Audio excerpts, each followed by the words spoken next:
वैसे तो बिहार में चुनावी माहौल है, परंतु आज मैंने श्रद्धेय सरदार पटेल की 150वीं जयंती के उपलक्ष्य में एकता नगर केवड़िया कॉलोनी में जो भव्य परेड का आयोजन हो रहा है, उसकी इंफॉर्मेशन देने के लिए आप लोगों को निमंत्रित किया है।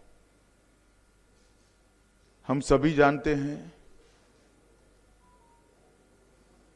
कि सरदार पटेल साहब का आजादी के बाद देश को एक करने में, आज के भारत के निर्माण में और एक भारत बनाने में कितना बड़ा योगदान है। सरदार पटेल जी की 150वीं जयंती कल है। वैसे तो हर 31 अक्टूबर को 2014 से प्रधानमंत्री जी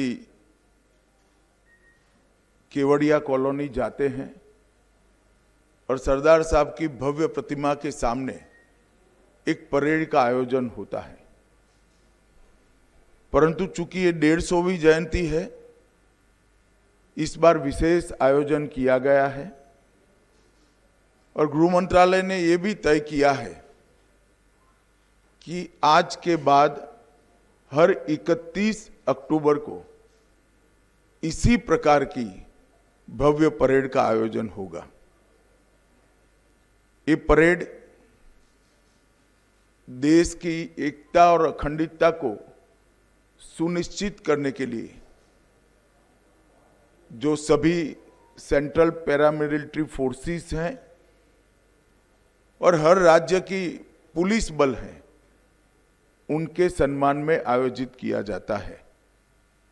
और वो सरदार पटेल जो देश की एकता और अखंडता की प्रतिमूर्ति है, उनकी प्रतिमा के सामने आयोजित होगा। इस बार रन फॉर यूनिटी को भी बड़े स्तर पर आयोजित करने का निर्णय लिया गया है।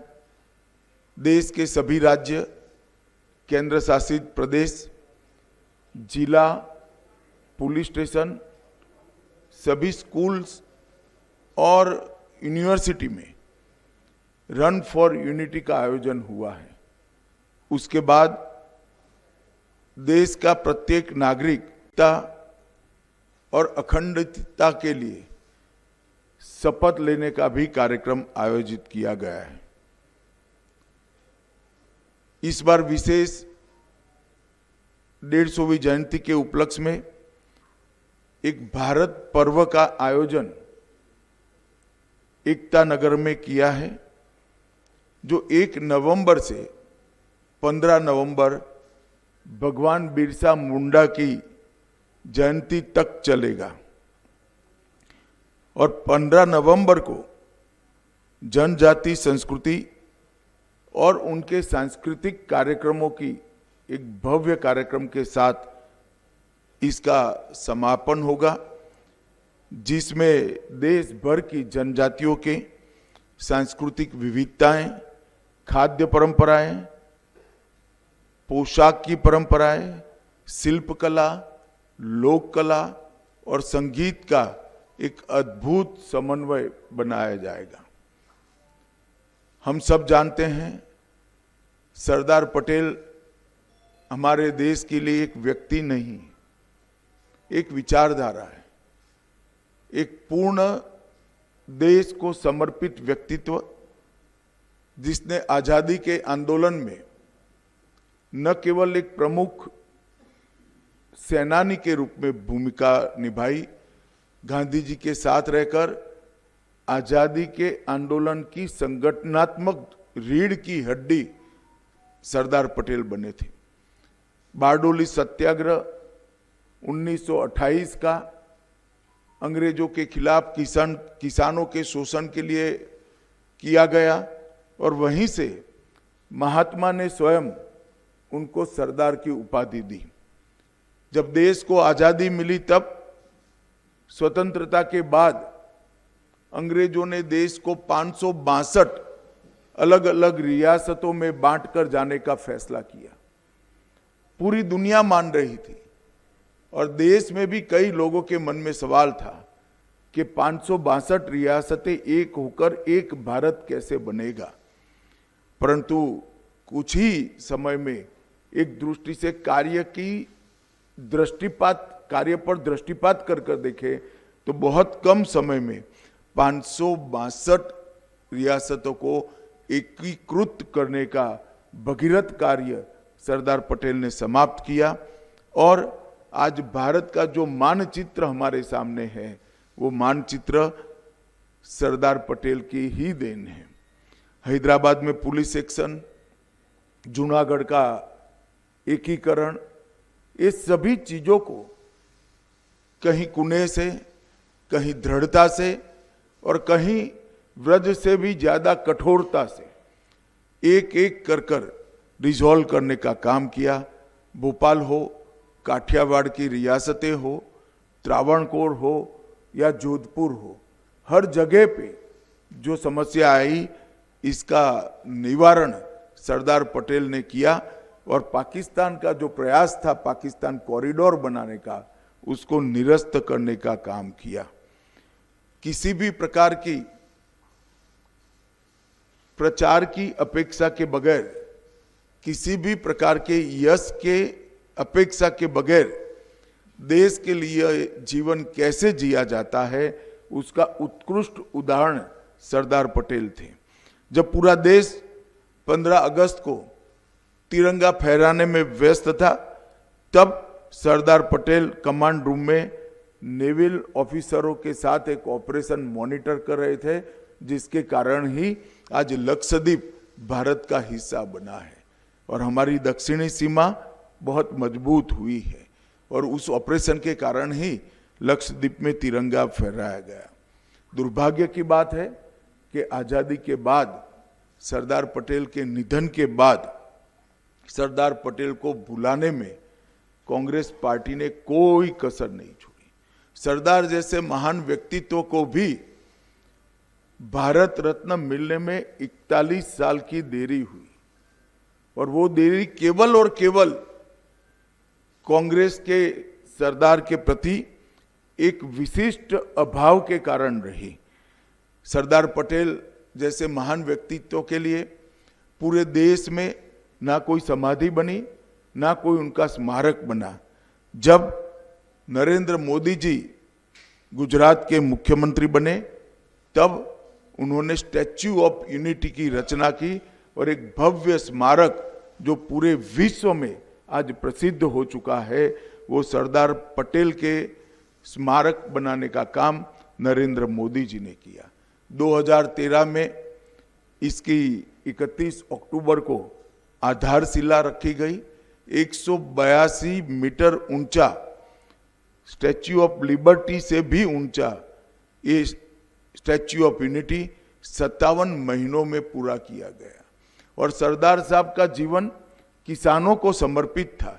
इसके बनाने में जो इस्पात का उपयोग हुआ, जो लोहे का उपयोग हुआ, देश भर के किसानों से लोहा एकत्रित किया गया, किसानों के औजारों को एकत्रित किया गया, इसको पिघलाकर लगभग 25,000 टन लोहे का उपयोग कर इस स्टैच्यू ऑफ यूनिटी को बनाया गया। 90,000 घन मीटर कंक्रीट और 1700 टन से अधिक कांसा का उपयोग कर एक अविस्मरणीय स्टैच्यू ऑफ यूनिटी बनाया गया है और आज स्टैच्यू ऑफ यूनिटी सरदार साहब को श्रद्धांजलि देने का, इनके प्रति श्रद्धा व्यक्त करने का एक प्रमुख पर्यटन स्थल बन चुका है।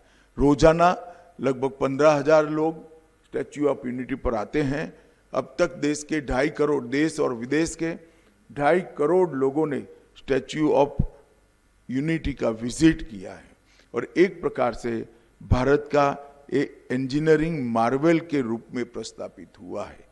नरेंद्र मोदी जी ने इसके आसपास 14 प्रकार के अन्य पर्यटन आकर्षण खड़े कर पर्यटक आया है। वहाँ वैली ऑफ फ्लावर भी है, एकता नगर टाउनशिप भी है, झील सर्किट है, लाइट एंड साउंड शो है, पटेल गार्डन भी बना है, एकता क्रूज नर्मदा की नदी में घूमकर एक नयन रम्य नज़ारा देखने का मौका भी है, बटरफ्लाई गार्डन है, जंगल सफारी है, एकता मॉल है, ग्लो टॉर्च व्यू पॉइंट है और नर्मदा तट पर एक प्रदर्शन की दीर्घा भी बनाई है। एकता नगर का जो कार्यक्रम हो रहा है, सापुतारा और विंध्याचल की पर्वतमालाओं के बीच में एकता नगर स्थित है। वहीं पर कल सुबह प्रधानमंत्री जी 7:55 को परेड की सलामी लेंगे। ये राष्ट्रीय परेड में केंद्रीय सशस्त्र पुलिस बल, कई राज्यों के पुलिस बल कौशल, अनुशासन और वीरता का प्रदर्शन करेंगे। इस वर्ष परेड के अंदर सीआरपीएफ के 5 शौर्य चक्र विजेता और बीएसएफ के 16 वीरता पदक विजेता भी शामिल होंगे। परेड का नेतृत्व महिला पुलिस अधिकारियों द्वारा किया जाएगा और परेड में ढेर सारे सांस्कृतिक प्रदर्शन भी करने का आयोजन हुआ है। हर राज्य की पुलिस से, हर सीएपीएफ के जवान अपना सांस्कृतिक कौशल का भी परिचय कराएंगे। बीएसएफ का ऊंट दल और ऊंट सवार बैंड भी इसके अंदर शामिल होगा। गुजरात का घुड़सवार दस्ता शामिल होगा। आसाम पुलिस का मोटरसाइकिल डेयर डेविल शो भी इसके अंदर होगा और कश्मीर और पंजाब की पुलिस भी इसके अंदर हिस्सेदारी करेगी। एनएसजी, एनडीआरएफ, अंडमान निकोबार द्वीप समूह और पांडिचेरी भी अपनी अपनी झांकियां रखेंगे। जम्मू और कश्मीर पुलिस भी अपनी अपनी झांकी रखेगी। वायुसेना की सूर्य किरण टीम, उनका भव्य एयर शो इस परेड का शिखर बिंदु होने वाला है। 900 से ज़्यादा कलाकार देश भर से आकर हमारे देश की सांस्कृतिक विरासत को देश और दुनिया के सामने रखेंगे और एक प्रकार से ये परेड सच अर्थ में भारत की एकता का परेड बनकर रहेगा।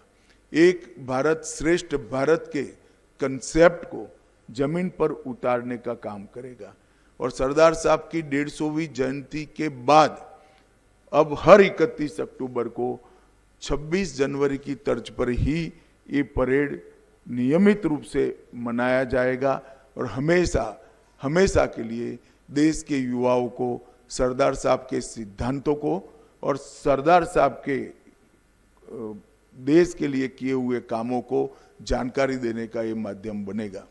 मेरा सभी मीडिया के प्रतिनिधियों से विनंती है कि इस परेड को ज़्यादा से ज़्यादा लोगों तक पहुंचाने के लिए आप मदद करिए और इस परेड के माध्यम से फिर से एक बार देश में एकता और अखंडितता के लिए एक मजबूत माहौल खड़ा हो, इस दिशा में हम सब काम करेंगे।